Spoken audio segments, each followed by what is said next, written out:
This case is started off with making a mark at the cornea with the incision marker. The marker makes two marks, one at the limbus and one 1.25 millimeters away. Using the fixation ring now to stabilize the globe, we make a groove at the limbal area and enter with a 2.8 millimeter keratome and enter the anterior chamber at the 1.25 millimeter mark made by the marker. This gives us a beautifully constructed symmetrical square-shaped incision which will be astigmatically neutral. The rhexis is being done with a Utrata forceps. Just taking our time here to create a good 5 millimeter well-centered rhexis. Regrasping the flaps at regular intervals here to gain the best control over the tearing edge of the capsular flap.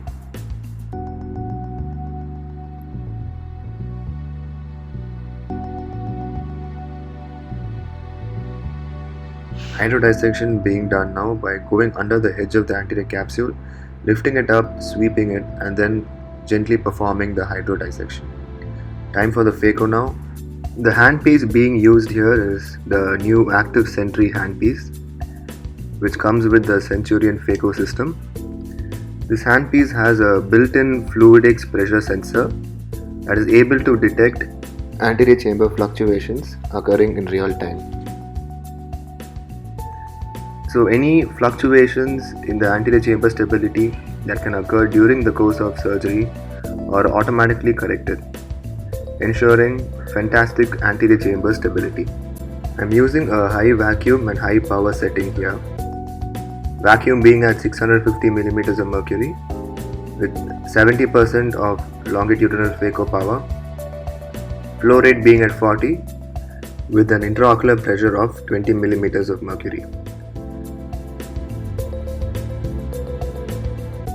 One can observe that despite the high vacuum parameters and the low intraocular pressure settings in this case, the anterior chamber stability is quite remarkable with negligible fluctuations in the anterior chamber.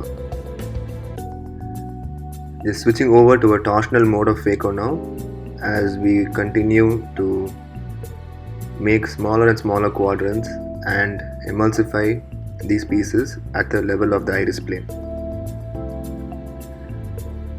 Essentially, this low intraocular pressure means that there is a lesser fluid turnover rate occurring in the anterior chamber, which directly correlates with lesser endothelial cell damage during the course of surgery and hence making our surgery more efficient.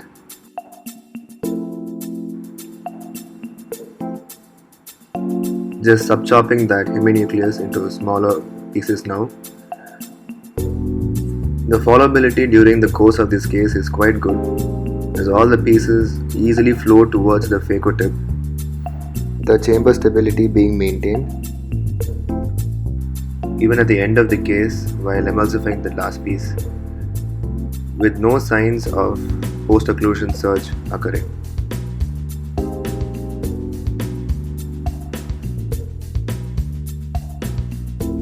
Irrigation and aspiration of that cortical matter being carried out now.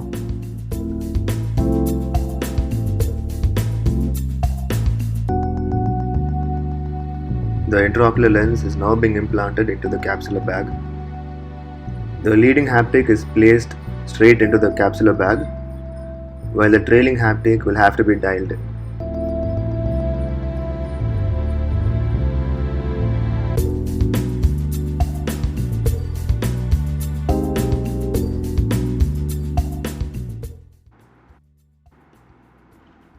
Irrigation and aspiration and removal of the viscoelastic is now being done.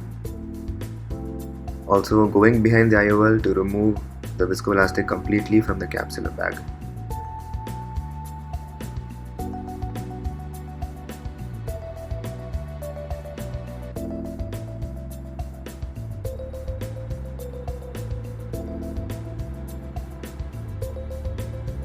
End of the case now, we have a well-centered IOL with good overlap of the capsular rhexis edge.